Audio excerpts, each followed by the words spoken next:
Last night versus the Houston Rockets, the Chicago Bulls had an opportunity to be at 500. DeMar DeRozan was ejected from the game, and it hurt the Bulls tremendously. Did DeMar DeRozan ejection hurt the Chicago Bulls' chances to reach 500? Y'all know we're going to talk about it. And then people are really growing annoyed with Nicol Lovich. We're going to talk about it all and break it down. But you got to hear the music first. Cognac. Gang.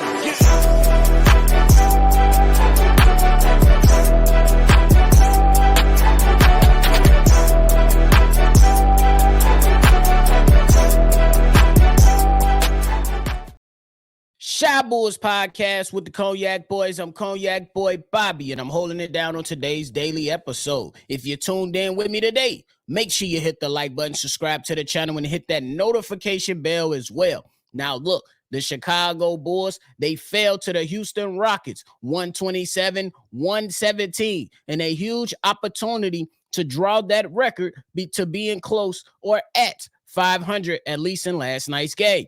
It was a game to where the Houston Rockets are fighting to get to 500 as well. They are now one game from being at 500, while now the Chicago Bulls added now 36 losses to the season, are now 2 games away from being a 500 team, for being mid, as C-Dub said last night during the live call. Make sure you tune in to the live call, ladies and gentlemen, right here on YouTube. Make sure you tune in, hit that like button, and subscribe. But it was a night to where it just seemed a little weird. You know what I'm saying? Ayo Dosunmu was going crazy. Had another career night. The career high for Ayo Dosunmu in point totals was 34. Last night, Ayo Dosunmu came out and put up 35. 35-piece fried hard with lemon pepper. It was just missing a drink. The drink is the win. You got it. You know, a good drink completes a meal. That's your cherry Coke, your cherry Pepsi. If you're into Celsius, you drink one of those. If you want a brewski with it, you grab you a brew. If you somebody that wants you a cocktail, you grab you a cocktail to top off the meal. So though Ayo Dosunmu did his thing, he was missing one of the drinks to top off the top off the meal and wash it all down, as we used to say back in the day. But DeMar DeRozan was ejected early in this game, and though he wasn't having a tremendous night, I believe it changed the course of the game for the Chicago Bulls. I believe that the Chicago Bulls were fighting an uphill battle anyway, but they were allowing themselves to stay within the game for majority of the game. And you've seen contributions from Ayo Dosunmu pretty much carrying the torch and leading the charge with this. You've seen contributions from Alex Caruso. Didn't really get much out of Kobe White. He only gave you 13 points on the night, but he did play 29 minutes. And other places, people kind of helped out. And when the Chicago Bulls needed a boost, and typically what we've seen for this season, and if you think about years past, when the Bulls need that shot, you can always count on DeMar DeRozan to make the tough basket, to go ahead and take the tough shot, to give you something to cheer for, to draw the fouls, to get to the line, to kind of change the pace and the tone of the game. And when DeMar DeRozan went missing, it hurt the Chicago Bulls. It really did. DeMar DeRozan, he talked about the ejection a little bit, and pretty much I can agree with the statement, but here it is. He said, in regards to Dylan Brooks, just walking up on me in any type of way, I don't play to walking up on somebody when their back is turned. Nah, that's just not a thing we do. I walked away from the situation after the foul. I just felt like it's an issue walking up on any man from behind. And I'm with you on that. And I'm with some of the fans that say, hey, that ejection was BS. I'm with you on that. If a man comes up and grabs you from behind, what else do you supposed to do? You're going to the arm typically goes up this way. What are you supposed to do? Turn over like that? No, the arm typically goes up and you tell a mud to get up off me. And DeMar DeRozan said, get up off me. So I wasn't too mad at the reason DeMar DeRozan turned around, but I was a bit upset that they ejected him and it kind of cost the Chicago Bulls one game. In this regard, we know what the Chicago Bulls are playing for. We know what the Chicago Bulls are fighting for. And we know how close things are right now within that 6 through 10 spot for the Eastern Conference. And you got teams that's kind of like free falling a little bit, like the Philadelphia 76ers. The Heat were losing a few games. They just got themselves a win the other night. So everything is really compact and close between 6 and I'll say about 9. You know what I'm saying? The Atlanta Hawks, they number 10, they'll be there. But the Chicago Bulls, they got to string together a lot of wins so they can see what can they potentially seed themselves when it's all said and done in a few weeks. So to lose this game, to lose DeMar DeRozan within this game, a game that was very winnable against a very hot Houston Rockets team. Let's make that clear. You needed DeMar DeRozan on that floor. So did it hurt the Bulls' chances at getting that 500? Just for one night. They still have more opportunities ahead of them, but they have to take full advantage of those opportunities because you're not going to get too many opportunities as the season continues to wind down. The Chicago Bulls in their last 10 games are 6-4. Last night with a win, you could have been 7-3. But hey, we chalked it up to the game and we live with the results. I just hope that DeMar DeRozan, these last few games, he's been a little ticked off and kind of been playing some bully ball. You know what I'm saying? Because last night he kind of went off against Dylan Brooks, but we seen in that Portland game, he had something to say about that game too. So when he pushed a couple players over and guys walked up on him, it was talking smack. You know what I'm saying? So, and then you're looking forward, they got a very, very huge and a tough matchup versus the Boston Celtics tomorrow night on NBA TV. You needed all the wins that you can get because it's as the season continues to wind down, these wins become much, much more valuable, especially when you looking at those other teams that's right in front of you to where you can try to gain some traction against and try to see if you can push this thing to where you can be in a decent spot to at least fight for a playoff spot. So I'm not too mad at that. But we live with the results, and we got a few more bites at the apple before we say DeMar DeRozan clearly just blew all the chances of getting to 500. It's been said that the Bulls are allergic to getting to 500. We shall see as it goes on.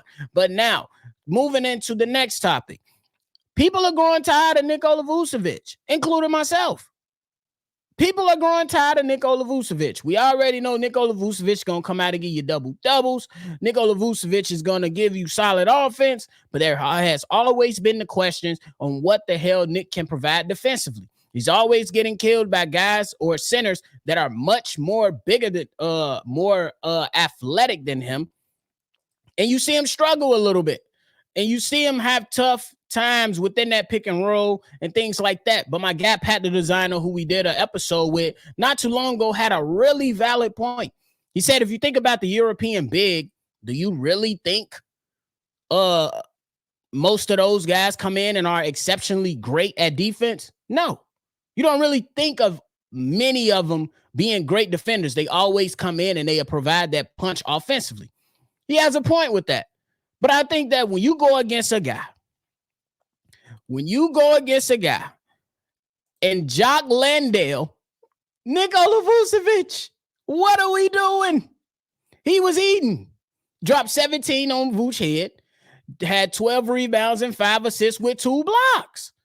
He had himself a night. 6 of 10 from the field, 5 for 5 from the free throw line for Jock Landale. Shout out to him, I guess.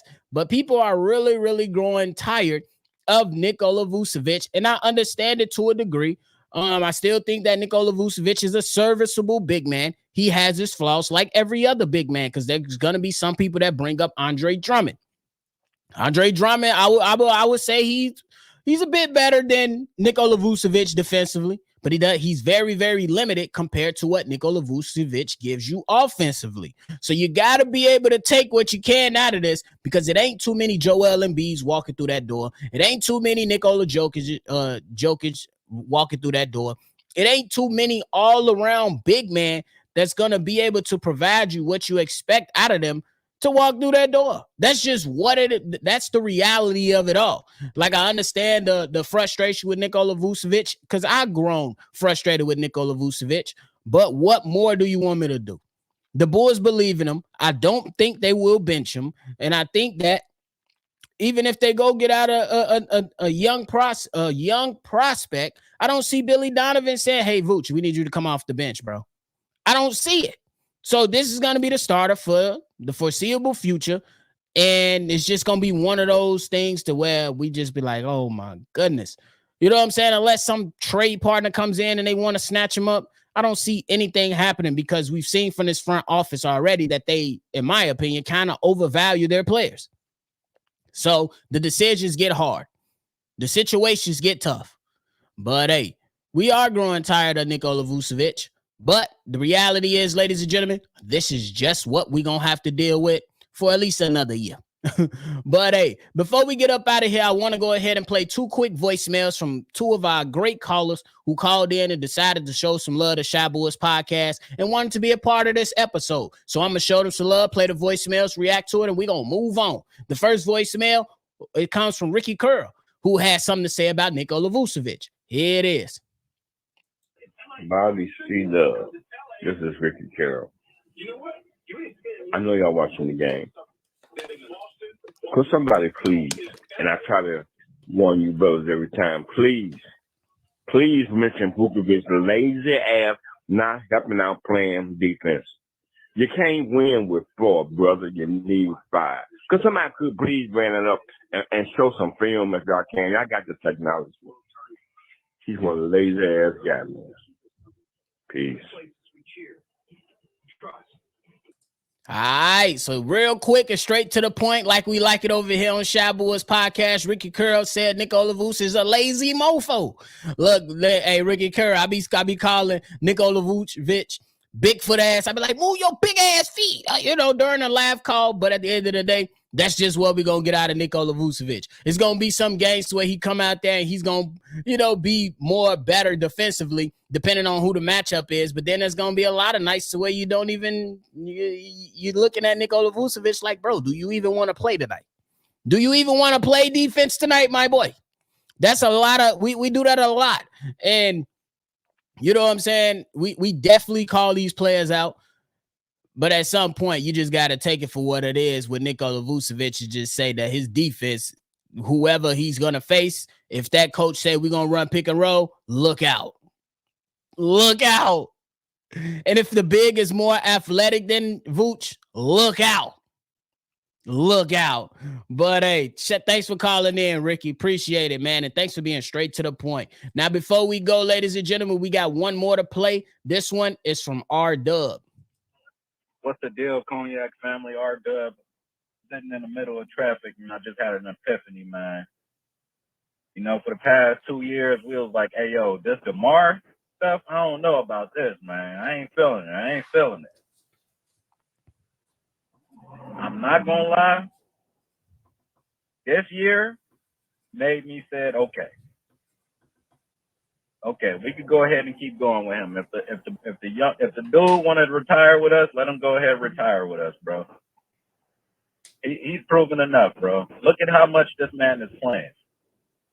Like, this man is playing damn near 40 minutes a night. And was playing like this back when Zach was still around. He ain't injury prone. He don't got bad luck. He ain't doing dumb stuff off the court. Hey, man, let's go ahead and just re-up with my guy, man. Let's go ahead and get him this bread, bro. Let's go ahead and get him this bread, man. Let me know what y'all think. All right, so we heard from RDub and his remarks regarding DeMar DeRozan. And I feel you, bro. I got to hold myself accountable, and I will. I was one of those ones that said DeMar DeRozan should be traded. I still partially feel like that. Partially. And the reason is because I thought that the Chicago Bulls could hand off the keys to Zach LaVine, and you allow Kobe White, Ayo Dosunmu, and all these young guys and more players kind of ascend together. But with new information, you got to have new opinions. So what new information was presented to us before we go? Zach LaVine wanted to get traded. Zach LaVine doesn't want to be a Bull. So, okay, now the information provided, I'm saying, okay, let's get Zach LaVine up out of here. You don't want to be here. I want you here, but if you don't want to be here, I'm going to hold the door for you. And then, RDub, if we remove the emotions from watching the games, who has been the most consistent Chicago Bulls for the past 3 seasons? DeMar DeRozan. Who has been one of the healthiest Chicago Bulls these past 3 seasons? DeMar DeRozan.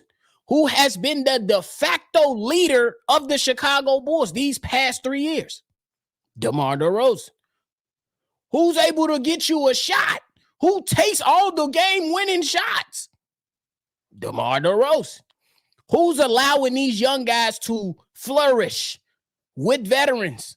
And then when those young guys struggle a little bit, who takes the keys and say, I got you, bro. I'm going to just drive you to the corner store. We could try it again at another stop. DeMar DeRozan. So when we remove all that emotion out and we look at it for what it is, I'm with you, bro. I would allow DeMar DeRozan to retire a Chicago Bull if that's what he wants to do. The problem, though, the one caveat is how much money does DeMar DeRozan wants? The number one caveat. Because me personally, I think that the Chicago Bulls have a future Hall of Famer currently on the team. That's DeMar DeRozan. The stat speaks for itself. The success speaks for itself. No, he's not a champion, but there's some guys without rings in the Hall of Fame. That shouldn't hurt his case. Me and C-Dub are gonna do a video on this, RDub, to where we do a full breakdown on it. We definitely gonna touch on this and talk about it a little bit more. But thank y'all so much for calling in, Ricky and RDub. Ladies and gentlemen, that's it for the show. If you like what you heard today, make sure you hit the like button and subscribe to the channel if you haven't done so. Tune in if you want to call in and be a part of an episode like this to where we play your voicemail on the episode and we react to it. Leave a voicemail in our mailbag. That number is 773-242-9219. Thank you for tuning in to another episode of Shy Bulls Podcast. I'm Bobby. I'm going to catch y'all on the next one for sure. Cognac. Gang.